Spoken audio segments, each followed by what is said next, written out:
네, 주어진 시간에 깔끔하게 발표를 마쳐주신 서강대학교 김영진 교수님 매우 감사드립니다. 두 번째로 서비스 관련 과학기술 신직업 발굴과 활성화 방안에 대해서 과학기술정책연구원 홍성민 센터장님의 발표가 있겠습니다. 박수로 자리로 모시도록 하겠습니다.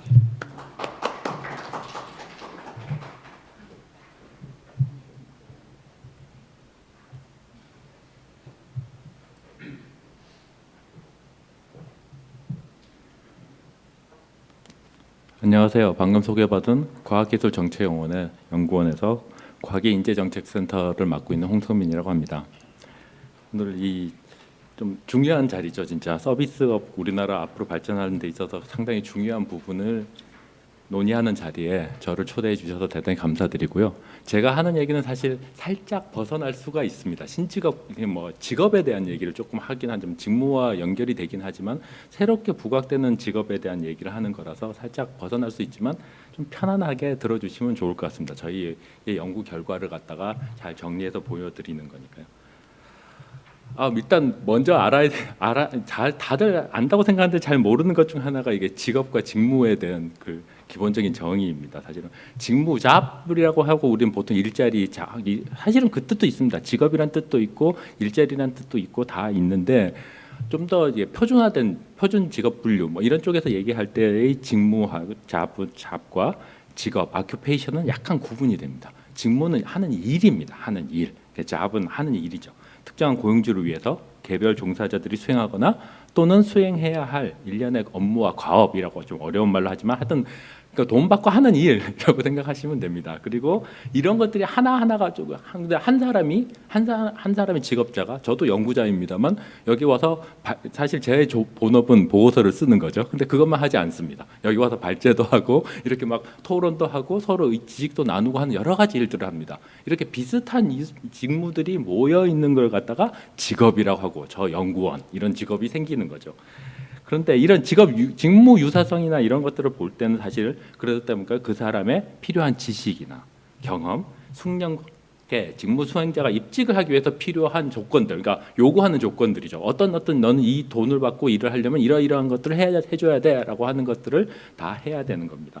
이런 것들이 모여서 직업이라는 게 되는 건데요. 새로운 직업은 그럼 어떻게 생기느냐라고 생각을 해보면 이렇게 여러 가지 요인들에 따라서 그 직업이 어떻게 생겼지? 뭔가 새로운 기술이 들어오면 생기고 막 이런 얘기들을 합니다. 새로운 제품이 나오거나 여기서는 새로운 서비스가 나오면 그러니까 사람들의 고객의 요구가 바뀌어지면 뭔가 거기에 따라서 새롭게 직업이 생기기도 하죠. 그래서 최근에는 특히 ICT 발전 즉 과학기술 발전, ICT가 중심이 되어 있어요. 앞에도 말씀해 주셨지만 디지털 전환이라는 커다란 흐름 속에서 사실 더욱더 새로운 직업과 서비스의 발전을 촉구하고 있고요. 여기에는 또 그러니까 디지털 전환이 가져오는 또 다른 효과 중에 하나는 사람들이 점점 편한 거를 추구하게 된다는 겁니다.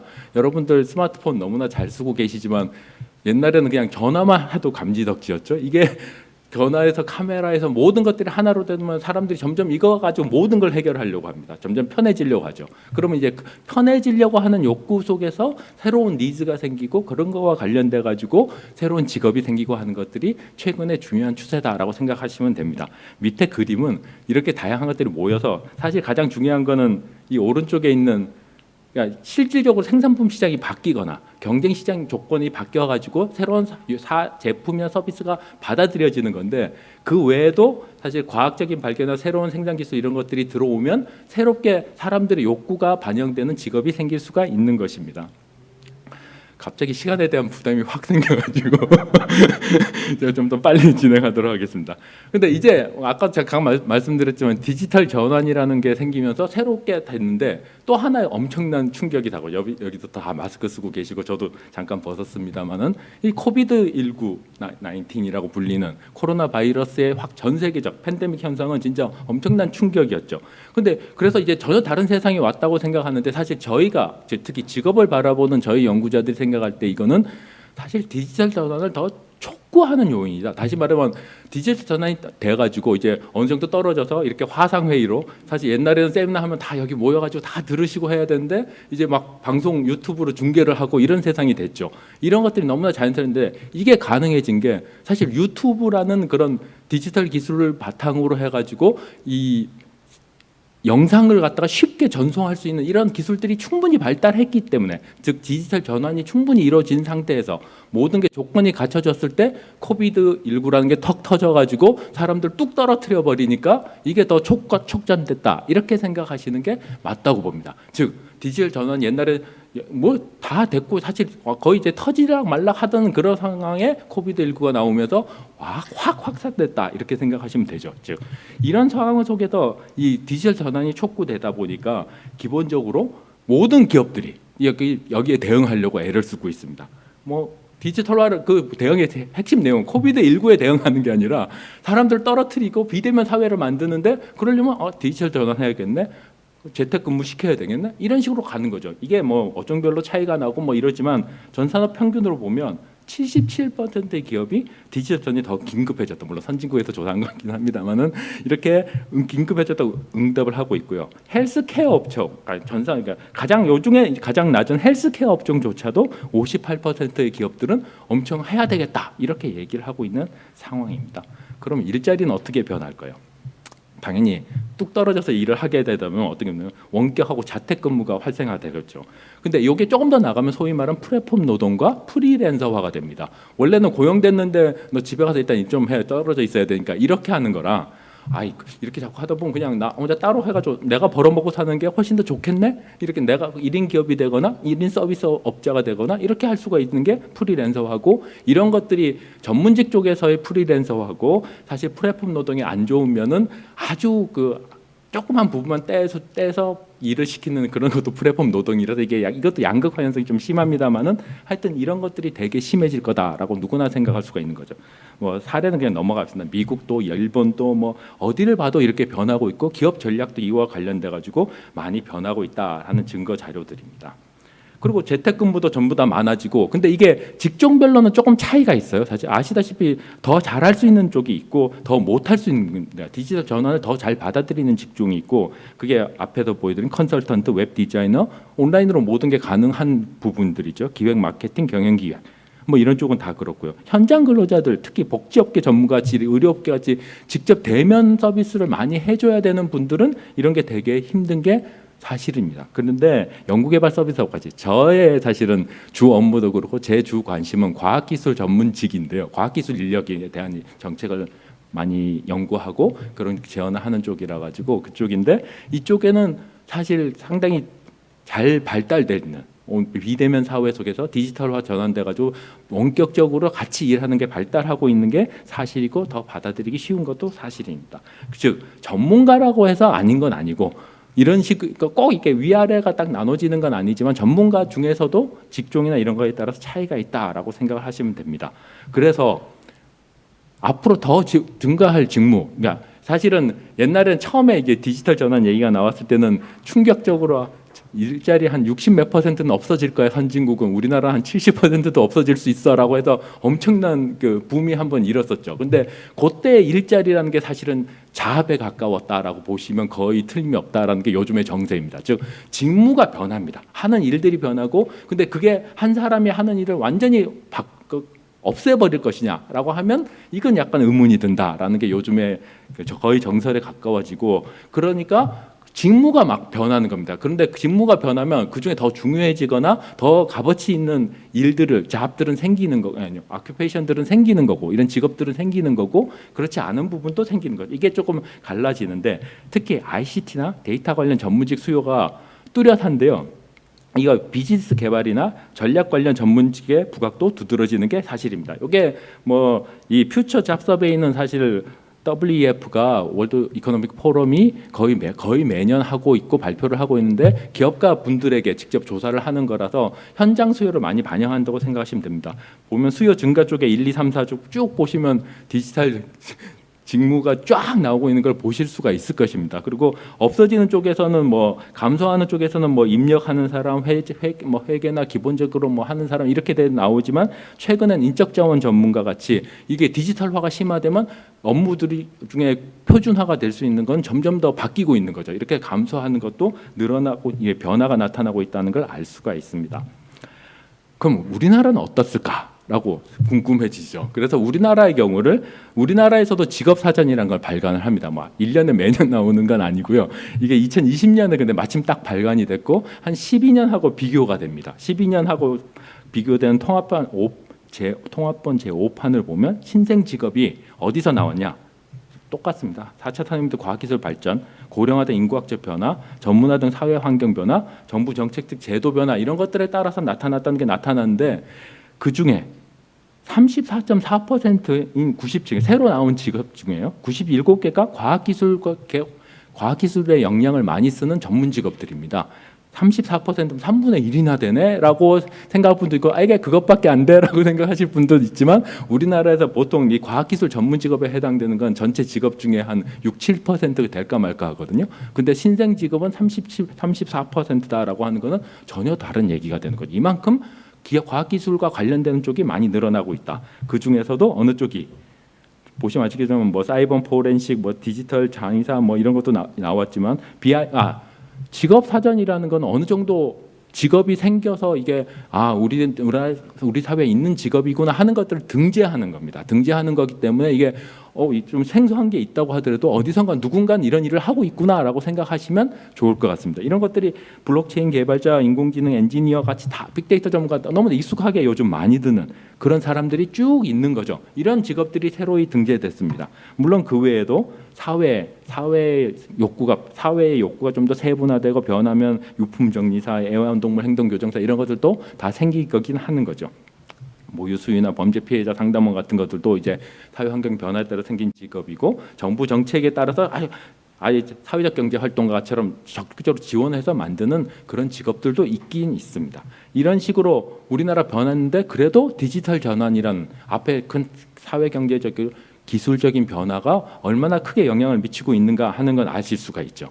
그러면 디지털화가 가장 잘 돼 있는 나라가 어딜까 생각해 보면 다들 아시겠지만 미국이라고 할 수가 있습니다. 뭐 80년대 이후 소프트웨어 IT의 발전을 기반으로 계속 성장하고 있었던 게 미국이고 그래서 사실 미국에서는 이런 직무조사도 좀 잘 돼 있는데 이런 오넷 같은 데를 보면은 계속해서 새롭게 등장하는 직업도 조사를 하고 있습니다. 그렇게 해가지고 우리나라의 미래를 볼 때 약간 이쪽을 보면 좀 나타날 수 있지 않을까라고 생각할 수 있는 것이 가장 대표적인 게 미국이어서 미국의 경우를 오넷이라는 미국의 온라인 직업 사전이라고 생각하시면 됩니다. 온라인 직업 사전을 통해 가지고 좀 파악을 해볼 수가 있습니다. 그런데 이때 특징은 제일 마지막에 썼지만 디지털 분야의 경우에는 우리나라에서도 이미 상당한 정도로 아까 보셨지만 많이 늘어나고 있고 많이 분화되어 있습니다. 그러다 보니까 우리나라보다도 더 다른 부분에서 즉 미국은 신재생 에너지 분야나 생명공학 분야 등에서 이 기술 분야별로 아주 세밀하게 들어가서 직업들이 더 나타나고 있구나. 우리나라도 이렇게 갈 수도 있겠구나라는 것들 생각하게 만드는 그런 시사점을 던져주고 있습니다. 이게 오넷에서 최근 나타난 오넷에서는 최근에 나타난 게 아니죠. 있는 직업들인데 우리나라에는 없는 직업들입니다. 그리고 물론 이것들은 좀 새롭게 부각되는 직업들을 쭉 얘기한 건데 요 중에서도 특히 보시면 정보통신 전문직이라고 얘기된 쪽에서도 보시면 좀 더 건강정보학 전문가 같이 이렇게 좀 지리정보 이렇게 좀 아주 구체적인 부분에서 분화가 되고 있는 것들이 좀 더 나타나고 있고요. 다른 쪽에서도 보면 관리직에서도 풍력 에너지, 바이오 연료, 환경 에너지, 신재생 에너지라고 우리는 불리고 있는 쪽이죠. 이런 쪽에서 아주 분야별로 그 신재생 에너지 운영 관리자가 아니죠. 개발 관리자도 아니고 이게들이 풍력 에너지, 바이오 연료 이렇게 아주 계속 분화돼 가지고 들어가고 있구나 하는 걸 알 수가 있습니다. 그런데 여기서 특히나 오넷이 잘하고 있는 것 중에 하나가 이게 New and Emerging Jobs라고 해가지고 새롭게 늘어나고 있는 직무들을 늘 파악을 해요. 얘들은 이제 기본적으로 임금 조사를 하면서 직무 조사를 계속 같이 하고 있는데 이걸 하면서 막 조사를 해봤더니 이 사람이 하는 일은 기존의 직업에 어디에도 속하지 않는 기존의 직무에 어디에도 속하지 않는 일을 하고 있네 이런 것들이 나오면 막 조사를 모읍니다. 모아가지고 이게 진짜 새로 나온 직업인지를 검토를 하고 분석을 해가지고 진짜다라고 판단이 되면 진짜다라는 얘기는 여기죠. 이거 두 번째 얘기처럼 두 번째 동그라미 있는 것처럼 충분한 고용 규모와 높은 성장률이 예상되고 기술, 사회, 법률 또는 비즈니스 관행의 변화로 인해 발생하며 직업의 면허 인증 요건이 있거나 교육 또는 자격을 제공하거나 이건 뭔가요? 벌써 교육 훈련 시키고 그쪽에 막 뭐가 생기고 있다는 거죠.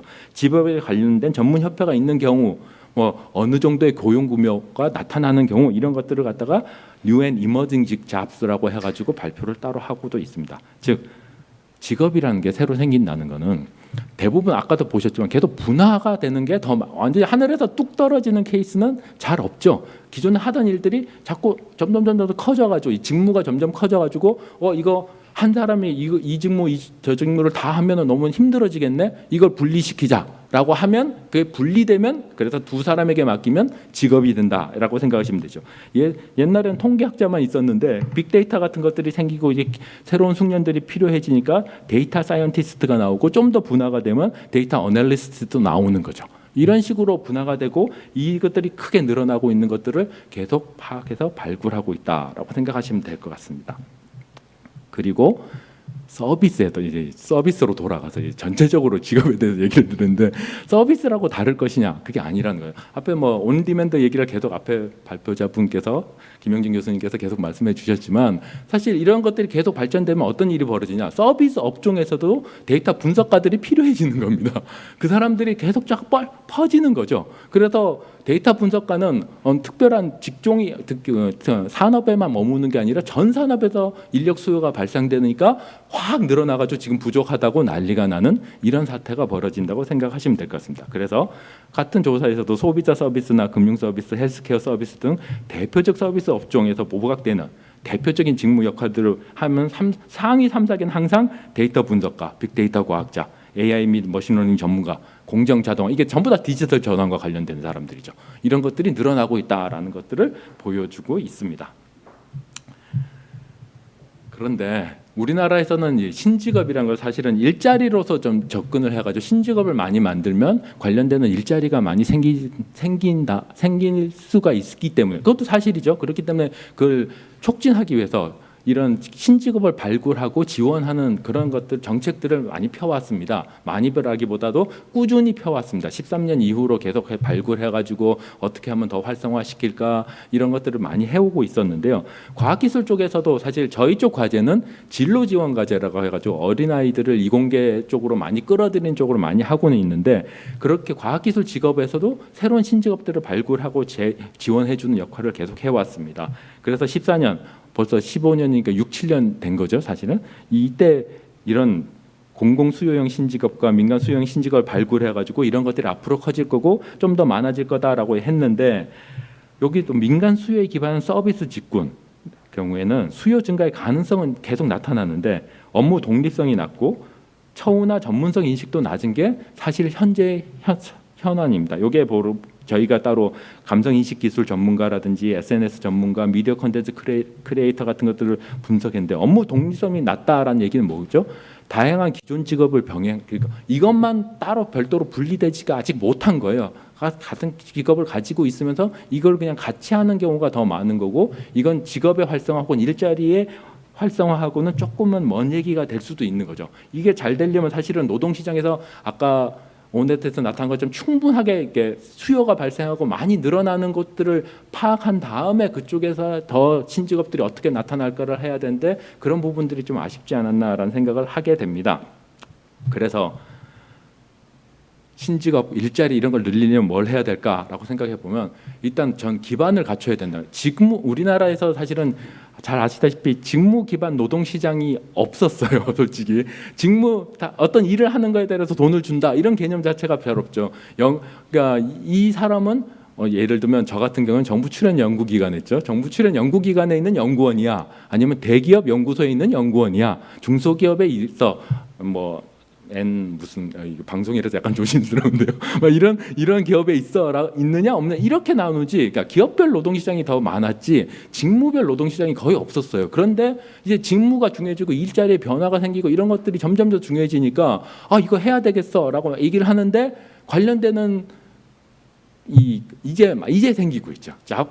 다양한 게 그 직업 소개 쪽에서 그러니까 민간 기업들이 발달하면서 직무에 이제는 옛날처럼 공채해가지고 다 한꺼번에 모으는 게 아니라 특정 분야에 이러한 일을 할 사람이 필요해요. 이런 식으로 공고도 내고 고용도 하고 이렇게 분화가 되고 있는데 이거를 좀 더 잘할 수 있게 인프라를 깔아주는 게 즉 직무조사 같은 건 이런 것들을 좀 대대적으로 기본적으로 계속하면서 신직업을 활성화하려면 신직업이 어떻게 나타나고 있는지부터 파악하는 그래서 온에서의 뉴 앤 이머징 잡 발굴이 7가지 단계 아까도 말씀드렸지만 새로운 게 나왔네? 이거 진짜야? 얼마나 되고 있지? 이거 활성화돼 있어. 넣어야 되겠다. 이런 식으로 다 구체적으로 만들고 그런 직무가 더 활성화되려면 뭘 해야 되느냐를 그때부터 따져야 되는가. 즉 그리고 이게 활성화됐다고 신직업이라고 발표를 하고 유망직업이니까 오세요라고 얘기를 했다고 하더라도 이 모니터링을 계속하면서 이게 진짜로 어떻게 되고 있는지 혹시 좀 더 보완해야 될 건 없는지 이런 것들도 같이 하는 정보체계 구축 지금 진로 지원 창 차원에서의 지원을 계속 인프라를 갖추고 지원을 하는 게 해야 되지 않을까라고 생각합니다. 그런 차원에서 보면 이건 작년에 재작년에 한 과제에서 저희가 한 건데요. 하여튼 크는 분야를 좀 더 고르고 그 속에서 그 사람들이 지금 얼마를 받고 있고 얼마나 고용이 되고 있고 이런 직업 정보를 주는 거죠. 사람들이 보고 특히 아이들이나 이런 보고 이쪽은 할만하겠어. 고용 가능성도 높네. 사람도 많고 많이 증가하고 좋네.